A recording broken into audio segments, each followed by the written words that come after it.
Here we go. Coming back at you on this Tippler Talk Tuesday. All right, folks, I have a few things here to show you. Last week I showed you the CNTU newsletter. It was very nice, very informative.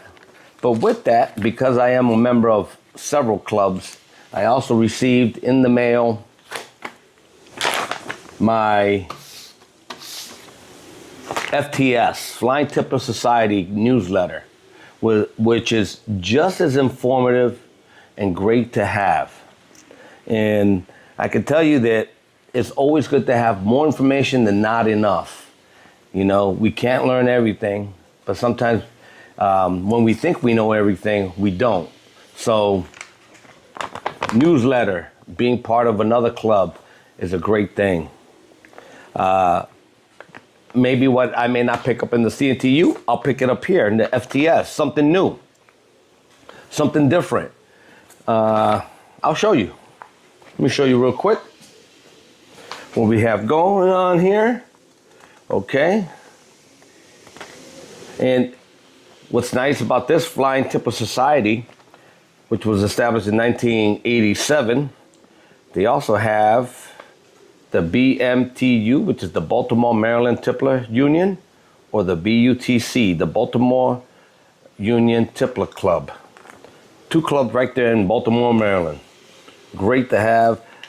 It's good to see that. More is better. It gives you variety. Look at gives you a little bit about everything. Cost of the bands. Select the right breeders. Great topics. Okay, what you should be looking for: body structure, wings and feathers, eyes.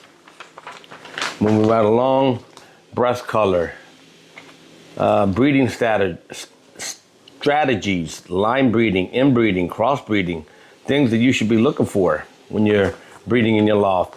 Health and fitness before breeding. What's important? You know, when you're breeding, it does take a toll on the pigeon. And stand by. Let me pause this for a second.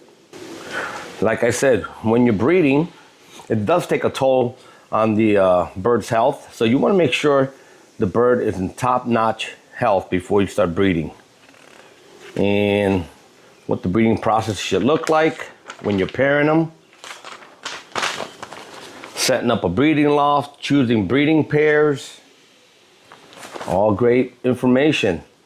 Breeding cycle, diet, nutrition, common issues. Now, I may read through this and I'll say, man, I know that. But there may be something in here that I don't know and it was brought to my attention. And that's where reading newsletters like this is very important. Sometimes you think you know it all, you don't. You may miss something. Here's the fly schedule for the FTS, the winter, spring, summer, and fall. Shopping section. You got the officers of the FTS. Here are all the officers. All right. Gregory Campbell, president of the FTS. Dante Miller is the vice president. Then you have the Eastern director, William Warwick. And you have the secretary treasurer, Michael Murphy. Central director, Ali Amani. Western VP, Mark. I hate pronouncing words that I don't know. Gennaro? I don't know. I apologize. I do that all the time. But I hopefully got other people's names right. Anyway, and the list goes on and on and on. Here's Kevin Ross, a central timer. Good guy. Spoken to him a few times. Anyway, there you have it, folks. Great newsletter, FTS. Thank you very much for that. I appreciate it. And that's what clubs should do. Keep the members informed. You know, think about this. Not every member can make a meeting. Not every member can make every meeting. And I've been in clubs where the rule was if you missed so many meetings, you were out. Shake my head. I don't see how they get away with that. You're a paid member for a year, so if you're not able to show up to a meeting, they remove you from the club if you miss a certain percentage of those meetings. How about sending them a newsletter when they miss the meeting? That's doing something. You're keeping that member informed that he or she could not attend that meeting. That member has a right to know what went on that day, what was talked about, what information could they use to help them out.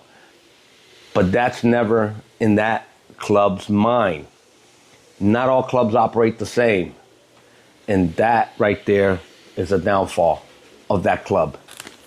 Many things. We could talk about the good and the bad and all that, but that's not what we're talking about today on Tippler Talk Tuesday.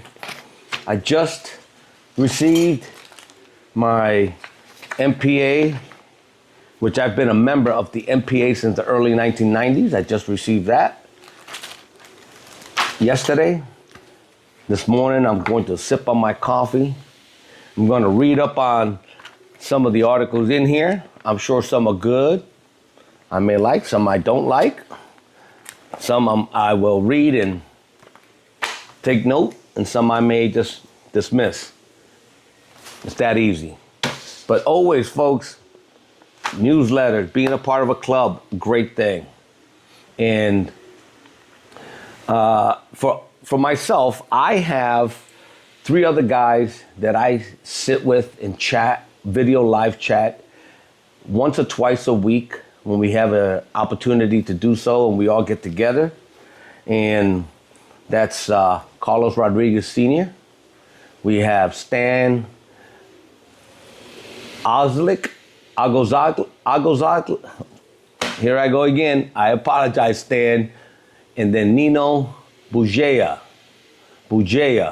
Nino Bujea, thank you so much for helping me with your last name. Them 3 guys right there, we Tippler talk all the time when we get a chance on a weekly basis. And from what I heard, a gentleman that's watching the videos here on Tippler Talk Tuesday, Tyler Miner, Mr. Tyler Miner.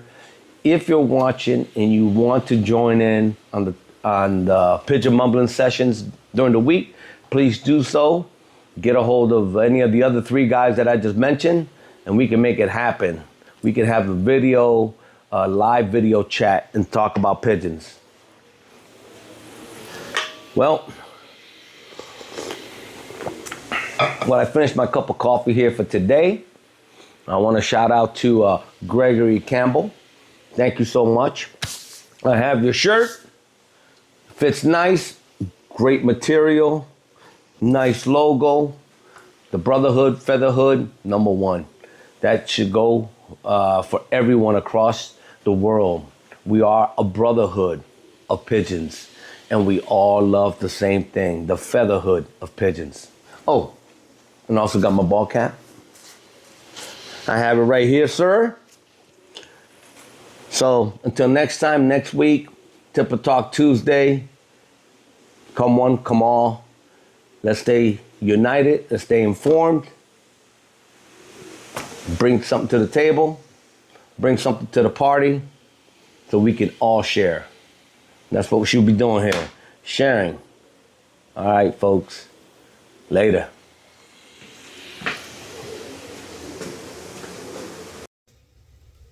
Oh, and for those that don't know, Gregory Campbell, the man that's responsible for the shirt and the ball cap, AKA Soup is his name. Soup. Catch you on the next one. Later.